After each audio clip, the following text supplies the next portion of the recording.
And here we are with the wonderful Danielle Galligan from Ireland, from Shadow and Bone, let me say that, a show which I really enjoy.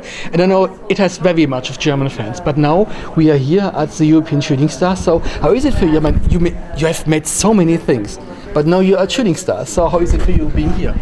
It's really emotional, actually, honestly. I think I feel very emotional because you have to be, supported by Screen Ireland and your home country to be able to be part of the EFP programme. So to be supported by Ireland and my home and my peers there really means the world to me. And then I'm very proud because I think Ireland is having an amazing time, and we've always been so great at making film and telling stories, and we've produced such amazing talent, so I'm really proud to be here speaking about that.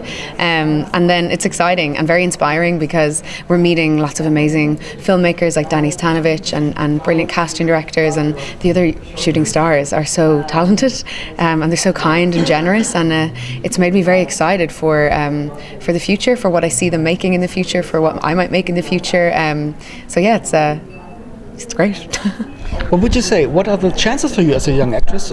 Maybe when you're meeting new producers, new directors, is there any role that they can get out of such an event that you say, okay, I've met two more guys who maybe cast me for the next big picture?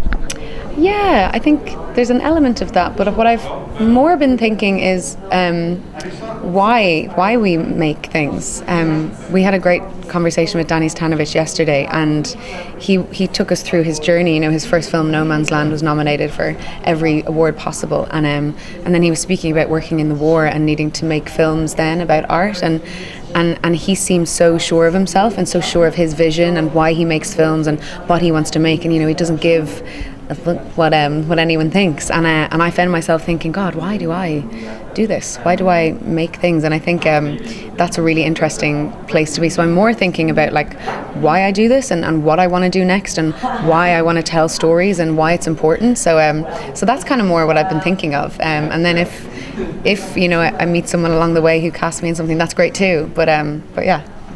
Looking back at your career, what would you say? What is the most humbling moment that you had on a film set ever? God, every film set is so humbling. I think when you're working and you're striving and you're trying to progress and you're trying to challenge yourself, every time I turn up to a film set, I'm humbled because you're working with new talent all the time. Everyone is progressing and getting better and better. So yeah, I found this experience really humbling. I was very nervous because I watched everyone's work before I came, and everyone's so good. I was like, what do I have to offer? What can I possibly give? But yeah, I've just been focusing on learning, and I think every situation, every person you meet has something to teach you. Every director that you work with has a different way of working, and you can learn something about that. So yeah, I'd say every day can be humbling, Right, and can we talk a little bit about Shadow and Bone, because I enjoy the show very well, and so did you remember maybe some funny moment on set? Did you have maybe some things that you can tell us that we don't see on screen, some nice behind the scenes stories, bloopers? That's so funny. I mean, every day with that cast was so wonderful. I think one of the worst days was at the very start. Myself and Callahan, we did this scene where we're walking through the snow blizzard. So we're they have these giant fans and they're blowing wind in your face, and then they're to use snow because it had to be a blizzard. They put cotton wool. Do you know what cotton wool? Yeah. In the snow. So we're getting the wind and the cotton wool, and our eyes are going red and we can't see, and I'm trying to look at him and we're trying to be flirty, and it was honestly the worst day, and it was getting in our mouth, and it was a real bonding experience because very early on in the process, and I was just like, this is hell, and he was like, yeah, this is hell. I was so yeah, those two characters definitely went through a lot of things like that, and there was there's a bit where I fall through the ice and he has to run and catch me in season 1, and the snow that they were using then was salt, really, really heavy salt, and obviously I'm falling, so I'm screaming, and he slides to catch me, and all the salt just goes in my mouth, and I was like, and he's then pissing himself laughing at me because I'm like, so yeah, there's loads of things like that is very bonding, when you go through an experience like that together. So yeah. The other funny thing is many actresses told me that they love to act, but they can't see herself on screen. How is it with you? Can you see your own things that you have made, your own shows? No, I hate it. I hate it. I don't. The human face wasn't made to be seen in mirrors. We were made to be seen by other people, and we were made to be seen in water reflections. You know what I mean? We shouldn't. I don't think we should be looking at ourselves as much as we are, because it makes you so self-conscious, and also I think I want to watch the film for like everyone's work.